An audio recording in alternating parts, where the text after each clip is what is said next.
Hey y'all, welcome to Rustaholic. I'm Patrick, and today we are not actually working on any vehicles. I'm not allowed to.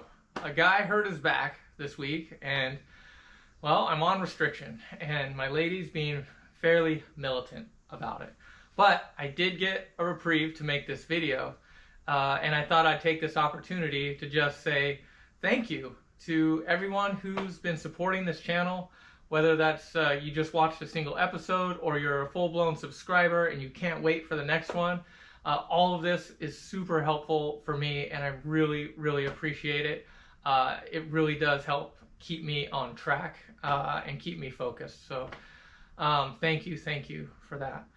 I also wanted to just maybe give a little bit of insight onto how I has at least acknowledged myself as a Rustaholic, and why I created or decided to put these videos on YouTube in the first place. Like many of you out there, I just love cars, you know? I can't get enough of them. I don't know what it is about them, something about the character or the body lines, how they make me feel when I'm driving it. I don't know. I've always been around classic cars. I've always had one, mostly this one, which I've had for over 30 years for sure.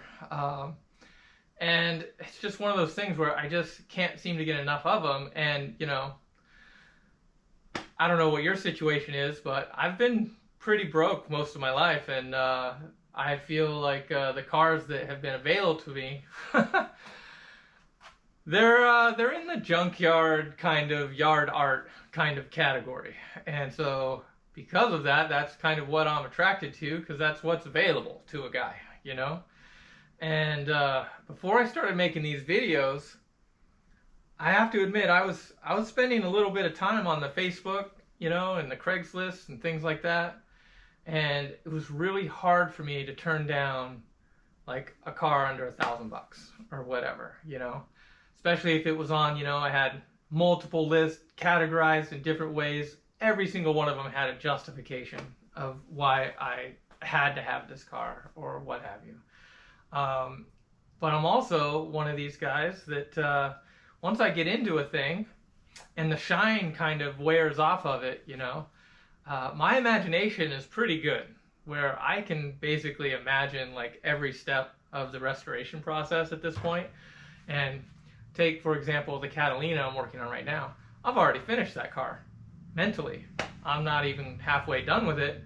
And in my head, though, I've already taken it to completion, you know? So it's really hard to stay motivated to keep it going when you've got this other one over here that you're like, ooh, I'll start on this one and get a little bit more, you know, dopamine from that. I don't know. I'm rambling. The point is that one day I woke up and I looked around and I had like 10 cars on this property.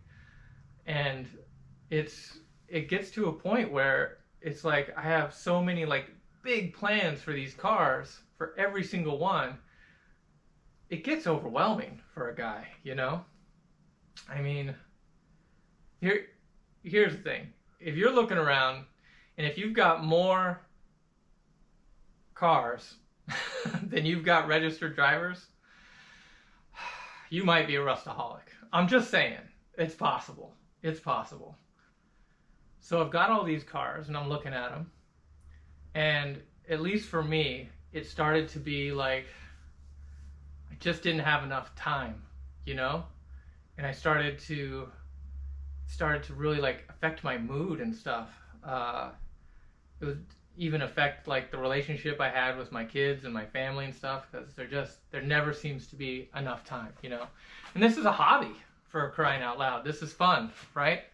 And so at some point, I finally said, you know, I'm going to take some of this off of my shoulders. And I took all the cars that I didn't actually start on, and I let them go. I sold them away for pennies on the dollar or what have you, and just cleared them out. And I only kept the ones that are meant the most to me and that I really wanted to finish. And even the ones that I let go, I realized like it was hard, like harder than I thought it was going to be, right? Like, why am I having this kind of attachment to this car that I bought for $700? You know what I mean? And I just need to let it move on. I don't even know. But I started to realize, like, I'm a little bit of an addict here. You know, that's when I really started to like feel like there's something that I got to address for myself. And I started kind of talking to myself as a Rustaholic, and that's where that came from, actually. And to help me focus, to help me really like concentrate on a single project to completion, I started thinking about, what if I put up a YouTube channel, right? And that way, when I do the channel and people start getting interested in it, if they're going to get interested in it, then I will feel more obligated to complete the project. That was the goal. I was like, because I have a hard time doing things for myself. Just ask my therapist, right? I put others ahead of me all the time, and we're working on that, right? But I figured in this case, this could work to my advantage, right? Because I will, if I have enough people and interest that really want to see this car or that car like get completed, that gives me an excuse to stay on it until it's done.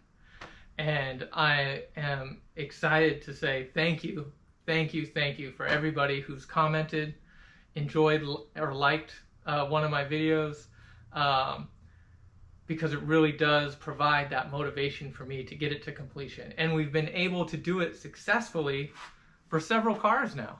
So super excited about that, and I just can't thank you all enough for your support. And I'm really proud to say that I haven't actually purchased a car in like 4 years. So I think that's about the same time we started the channel. So that being the case, I think this is a success so far. I think this is a win. And I just really appreciate everyone's support. So, okay, so today I do have 5 cars here on the property, and 2 of them are forever cars for sure, maybe 3, right? So my Caprice that's been sitting here patiently waiting for a long time, my Fury for sure, and the Corvair would be in that forever car category. So really I've got 2 cars left to work on, and though I do care about those, and I can't wait to see what they look like in completion, I am going to let those ones go.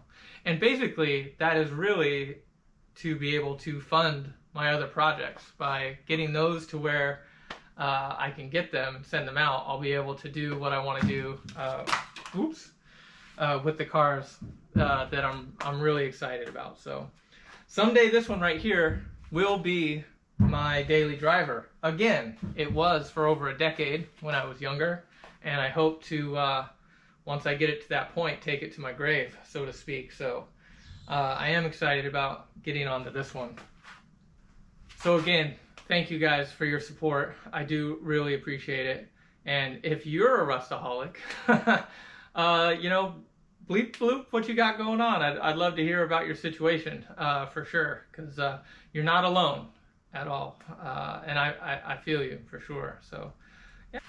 If you have a project that's been sitting for a while, take it from me, like, you can get that there. Maybe just a couple hours a week is really all it takes. Typically I'm doing 5 to 10. Maybe you do 1 to 2 to start, you know. But I mean, if you can do 5 to 10 hours a week, you're going to get that thing on the road in less than a year, like 100%, depending on, you know, how far you want to take it. Definitely recommend just working on the mechanicals. In my own case, I took that strategy with the Fury. I ignored all the rust whatsoever, and I just said I just want it to be mechanically sound and not yellow. I got a thing against yellow, but for my cars, on mine. So as long as it wasn't yellow and it could go down the road, I was happy, and we got that thing going pretty quickly. So if I can do it, you can do it.